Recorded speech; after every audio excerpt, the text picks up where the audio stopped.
kodwa idlozi ithi kwase sathi shebo lokubona idlozi zasezulwini leyo nto kuchaza ukuthi inkolo kaNkulunkulu izobala right emhlabeni beningi kodwa kalusifi izokwathi beningi idlule yasezulwini. Ingakho-ke abantu abaningi izinkolo eziningi umuntu ame phambi kwebandla aligcotshelwe aliphethe kodwa yeke ukululeka nokufaka endleleni abantu abagcotshelwe athukana noshebo. Manje wenzani na? Wenza lento eshiwe inkosi inyangezulu. Ithi inkosi inyangezulu igama likaShembe umakwe waliphatha. Noma ngakuthiwa ngiphatha kahle noma ngakuthiwa ukhuluma kabi ngalo kodwa umakwe waliphatha liyabhaleka enhlizweni yomuntu. Ngabe lo muntu yamkhonza uShembe ngabe lo muntu manje bona babona ukuthi bavula abantu inkulu uthi nangu uShembe ngoba ngeke uyithuke into ingakukhathaza enhlizweni. Ubona into uyimele uyithuka nje njalo lo nto yakukhathaza enhlizweni. Kungenzeka kube uthi wena uyithuka kanti uyayandisa. Lithi uthi umlando okukholwa iselesele lafela inkanyezi. Yabuza inkanyezi yathi ungifela nje ngenzeni. Unyezi lwezulu alikasekuthuke mina. Liyalibuza luthi lungithuka nje bathi ngenzeni. Uyabona uShembe ngendlela abantu abamthuka ngayo.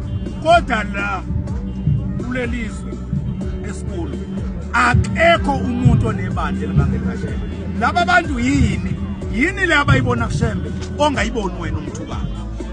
Babonani laba bantu abangaka? Yini le abayibona kuShembe unyazi wezulu le ongayiboni wena. Safuna ukubuza uNkulunkulu wakho okuwe omthandaza ukuthi yini mina uShembe ngingamboni. Ngoba uShembe uvele ezulwini.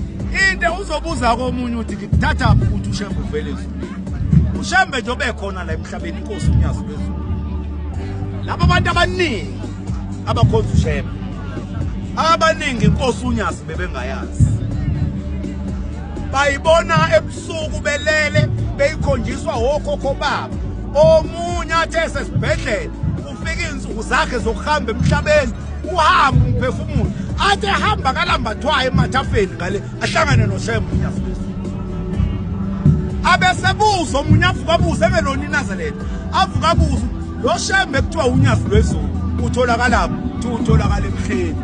Ahamba umuntu athi awukwazike uthi ngathi uma ufika la nje basesefosforas namhlanje ngithi ngifika la efosfo ngibona umuntu engambone ezulwini ngoba kuyiqinisela imsulu ukuthi abantu uNkulunkulu uyabahambela ebusuku belele. Uma umtelele suke ngafiki kodwa uNkulunkulu uyakwazi ukuthatha umphefumulo womuntu elele awuthathe awubeke kwenye indawo. Uthi ulapha eGoli akuthathe akubeke eCape Town. Uthi useCape Town akuthathe akubeke kwaZulu-Natal. Nangokwempilo uyakwazi Shembe ukuthatha uNkulunkulu ebusuku lele akubeke endaweni engekho lapha emhlabeni. Ake sithi uShembe umazi akuthatha uShembe ebusuku lele uNkulunkulu ebusuku lele akubeke endaweni zangaleli sana ukwelisayo. Ake ngithi unguKristu awulona eNazareth.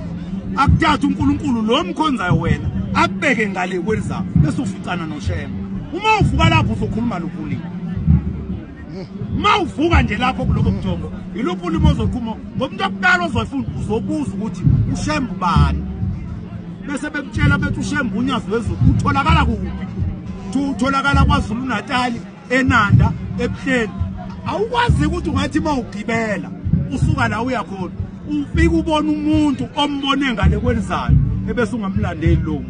Yilonto ke yandisa ibandla likaShembe. Noma bangamthuka bambeke ziphi impandla inhlamba lokho inhlamba ayinamatheli. Ayinamatheli evening thina abantu. Ubona umuntu angakuthuka akwenza nathi. Kodwa mawuqhamuka kubantu bebengekho la ukuthi kwakhona baye bangaboni ukuthi lo kade ethuka.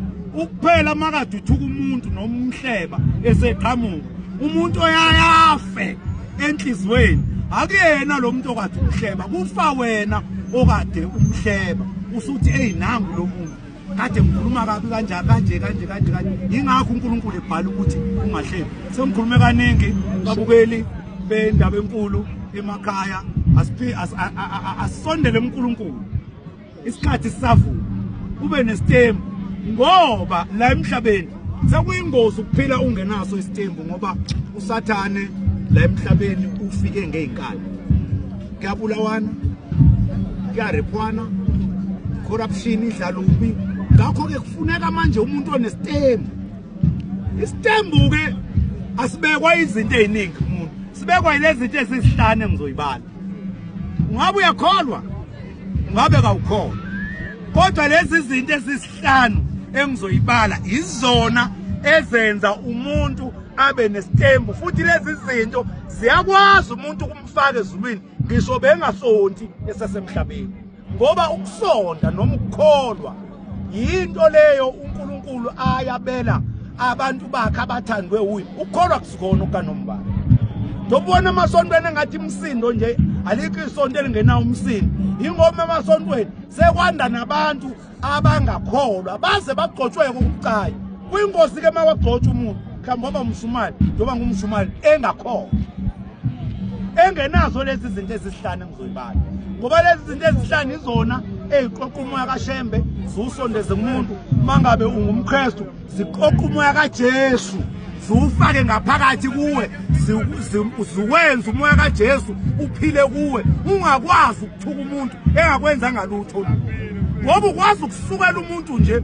umthuke lapha kude engakazi akwenze lutho lubi ingoba umoya kaShembe awukho kuwe ingoba umoya kaJesu awuphili ngaphakathi kuwe uma ukholwa usendlini esonto ayikho into ebaluleke njengokuthi ube nothando ube nothando ungakhetha abantu thande nje Nombala uthando kube yinto esenhlizweni yakho ngoba uNkulunkulu njani uNkulunkulu uluthando lwesimkhonzayo awukwazi ukuba yikhona ungenalo uthando okwesibili ayikho into eyinkinga njengomuntu osekukholweni osendleleni kaNkulunkulu ongenawo umusa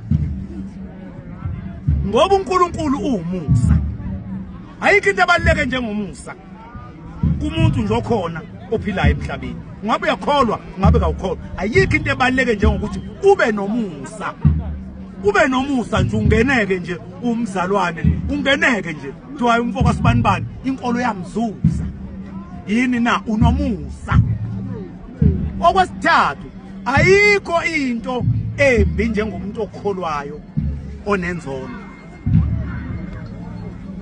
khona umuntu okade ekholwa azonda umuntu engakaze amenze lutho ayikho into eyinkinga njengalo ngoba uma wenza lonto usuke uzenze isigqila ngoba uma uzonda umuntu engakaze akwenze lutho lubi uNkulunkulu usebenza ngesizathu uyathi mayesebheka ngoba uma wenza into noma ngabe yini hlala enhlizweni igcekeke lokudlalela uNkulunkulu mayefika kumuntu inhliziyo uNkulunkulu ngabe kuthiwa uthandaze wacelani kuye mayeseletha leyo nto uqala ohlola inhliziyo kuqala ukuthi lento obuyicela kuye ikhona enhlizweni yakho lento obuyicela kuye njengoba uyicelile ufanele ukuthi akunike noma mayekunika uzokwazi ukuqhoshela abanye abantu ngayo ziningi izinto esicela kuShembe angasiniki ngesimanga sokuthi ubone inhliziyo zethu mayesekunikile lento uzokwazi ukubulala abanye abantu ngayo ayikho into enzima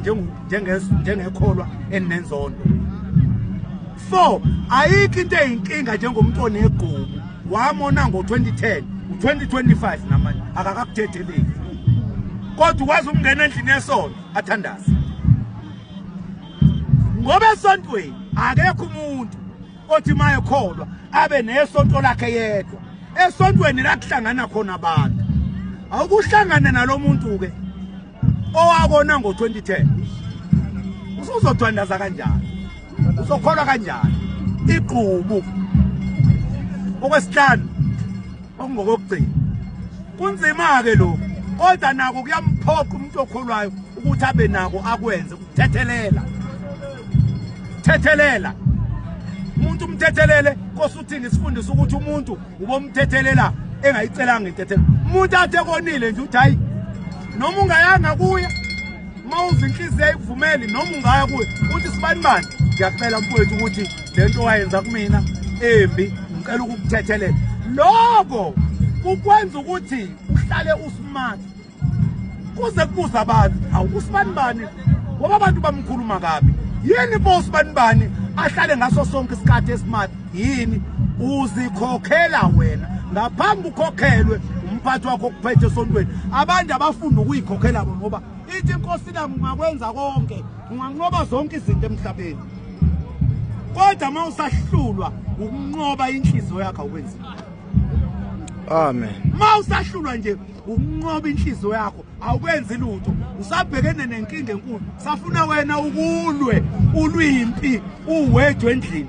ulwe nenhliziyo yakho uthi inhliziyo yami ehla Nkosi usise enikuzwile izithelo zokulunga abanazo kepha basiphiwe nguNkosi mangiphiwe nami futhi ngiyabonga